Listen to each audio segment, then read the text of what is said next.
आज black and white में हम सबसे पहले आपको यह बताएंगे कि भारत के लोगों ने कैसे अतिक्रमण को कबूल कर लिया है।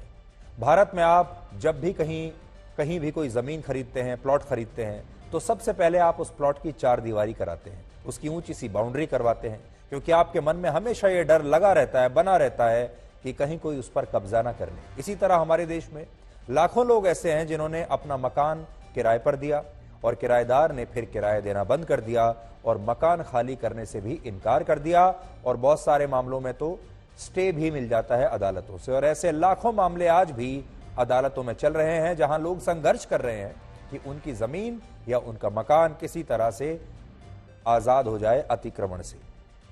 आज हल्द्वानी में अतिक्रमण के मामले में भी सुप्रीम कोर्ट ने वहां के लोगों को एक बहुत बड़ी राहत दी है। सुप्रीम कोर्ट ने कहा है कि जिन 50,000 लोगों ने रेलवे की जमीन पर अवैध कब्जा किया हुआ है, उन्हें रातों रात सरकार इस तरह से उनके घरों से नहीं निकाल सकती।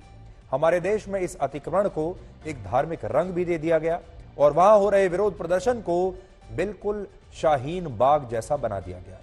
आज हम आपको यह बताएंगे कि उत्तराखंड की देवभूमि पर यह अतिक्रमण कैसे हुआ और कैसे लोगों ने इसे कबूल कर लिया, प्रशासन ने कबूल कर लिया, सरकारों ने इसे कबूल कर लिया।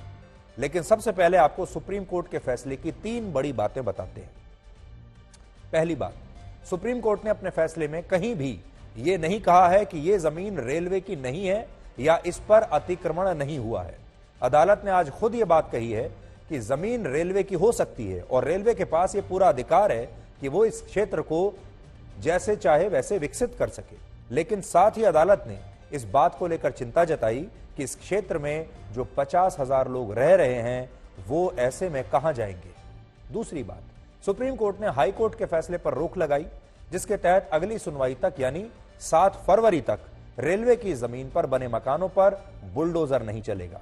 लेकिन अदालत ने यह भी कहा है कि सरकार और रेलवे को अब यह सुनिश्चित करना होगा कि जमीन पर अब कोई कब्जा आगे ना हो और रेलवे सार्वजनिक परिसर अधिनियम के तहत अपनी कार्रवाई जारी रख सकता है। लेकिन क्योंकि अगली सुनवाई 7 फरवरी को है, तो आप मानकर चलिए कि 1 महीना तो अब कुछ नहीं होने वाला। तीसरी बात, अदालत ने इस क्षेत्र में कब्जा कर रहे लोगों के पुनर्वास पर जोर दिया है और कोर्ट का कहना है कि बहुत सारे मामलों में ऐसा हुआ है जब सरकारी जमीन पर अतिक्रमण करने वाले परिवारों को सरकार ने दूसरी जगहों पर स्थायी रूप से बसाया है, उन्हें जमीन दी है, उन्हें मकान दी है, और इसलिए इस मामले में भी सरकार को यहां रहने वाले लोगों के पुनर्वास के बारे में सोचना चाहिए। अदालत का यह भी कहना है कि अतिक्रमण करने वालों में बहुत सारे परिवार ऐसे भी हैं जिनके पास अपनी जमीन का पट्टा है या जिन लोगों ने यह जमीन नीलामी में खरीदी है, इसलिए ऐसे लोगों से सिर्फ 7 दिन में यह जमीन खाली नहीं कराई जा सकती। और आप भी शायद इस मामले को लेकर यह बात लगातार सुन रहे होंगे कि इनमें से कई परिवारों के पास इस जमीन के पट्टे हैं। तो इसका मतलब यह है कि जमीन इन लोगों की हो गई। तो बड़ा सवाल यह है कि अगर पट्टा किसी के पास है तो क्या वो जमीन उसकी है? असल में जब कोई सरकारी जमीन एक निश्चित समय और उद्देश्य के लिए लोगों को दी जाती है तो उसे पट्टा देना कहते हैं, और जब यह जमीन कुछ समय के लिए रहने को दी जाए तो इसे आवासीय पट्टा कहते हैं। लेकिन इसका मतलब यह बिल्कुल नहीं होता कि यह जमीन उन लोगों की हो गई है और उनका मालिकाना हक उस जमीन पर बन गया है।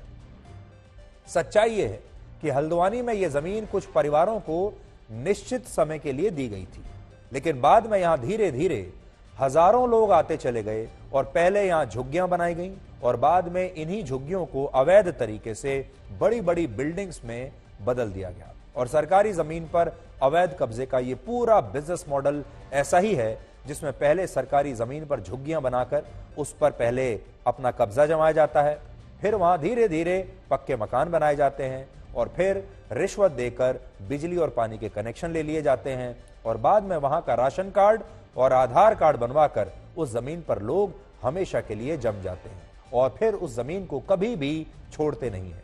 क्योंकि अगर किसी ने ऐसी जमीन पर 8 से 10 साल भी बिता लिए और रिश्वत के रूप में कुछ पैसा इन्वेस्ट करके बिजली पानी के कनेक्शन ले लिए, तो फिर वो जगह हमेशा के लिए ऐसे लोगों की हो जाती है। और आप भी देखिए कि सुप्रीम कोर्ट आज क्या कह रहा है।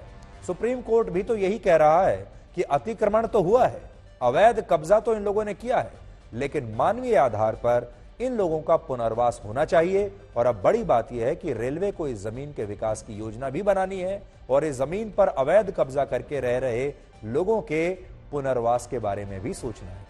इस मामले में उत्तराखंड की सरकार और रेलवे की तरफ से भी कोर्ट में 3 बातें कही गई हैं। पहली बात, यह जमीन रेलवे की है और इस जमीन पर रहने वाले लोग पुनर्वास चाहते ही नहीं है। यानी इन लोगों का यह कहना है कि अगर सरकार उन्हें रहने के लिए कोई दूसरी जगह देती भी है तो भी वो इस जगह को छोड़कर नहीं जाएंगे और उन्हें पुनर्वास नहीं बल्कि यही जमीन चाहिए जिस पर उनका कब्जा है। दूसरी बात, जमीन को खाली कराने की प्रक्रिया वर्षों से चल रही है और यह सब कुछ रातों रात नहीं हुआ है। वर्ष 2013 में पहली बार यह मामला कोर्ट में गया था और आज इस बात को 9 साल हो चुके हैं। लेकिन इन लोगों को यह पता था, इसलिए यह कह सकते हैं कि इन लोगों को यह पता था अच्छी तरह से कि आज नहीं तो कल यह जमीन उन्हें खाली करनी ही होगी। फिर भी ये लोग कहते हैं कि हमें नोटिस नहीं दिया गया। और तीसरी बात, हल्द्वानी शहर रेलवे के लिए उत्तराखंड का एक एंट्री गेट माना जाता है, इसलिए यह जगह रेलवे के लिए बहुत महत्वपूर्ण है। लेकिन सुप्रीम कोर्ट ने फिलहाल इस इलाके में बुलडोजर चलाने से सरकार को रोक दिया है और तभी से जो लोग यहां प्रदर्शन पर धरने पर बैठे हुए थे वो लोग लगातार जश्न मना रहे हैं। हमारे तालिबान जो भी इस्लामी भाई हमारी हिफाजत के लिए खड़े, अल्लाह उनकी हिफाजत में अज़लम से अता फरमा दे। हमारी दिली जारी तमन्नाओं को पूरा फरमा, हमारी मुरादों को पूरा फरमा।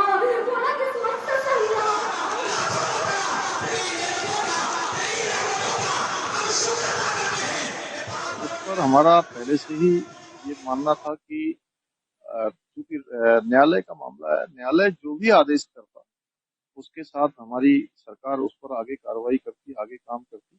हम न्यायालय के रुख पर ही थे, न्यायालय जो भी आदेश करेगा वो हमेशा हमें मान्य होगा। आज भी हमारी आंखों में खुशबू की आंसू है। हम शुक्रिया करते हैं सुप्रीम कोर्ट का भी और उस मीडिया का जिसने सच दिखाया। इंशाअल्लाह ताला इसके लिए आगे भी कोशिश जारी रहेगी। जहां दुआओं का मामला है तो दुआएं भी होती रहेंगी और जहां कानूनी तौर पर लड़ने का मामला है तो इंशाअल्लाह वो भी जारी रहेगा। ऐसा नहीं है कि इश्ते आने से हम ये सोच ले कि ये कोई इलाज है, क्योंकि ये कोई सोल्यूशन नहीं है। ये हमारी सबकी और इन परेशान हाल लोगों की दुआओं का करिश्मा है कि अल्लाह ने हमारी सुन ली और ये बेमिसाल अल्लाह ने फैसला हमारे हक में अता फरमा दिया। सबसे इम्पोर्टेंट ये था कि जो भी हाईकोर्ट का डिसीजन था वो एक तरफा था, उस पर सुप्रीम कोर्ट ने स्टे लगाया है। और जैसे आपने कहा ऑब्जर्वेशन जो बहुत इंपॉर्टेंट थी, आज सुप्रीम कोर्ट ने इन लोगों को फिर से दूसरा कोई लैंड देने के लिए, पुनर्स्थापना के लिए बात करी है।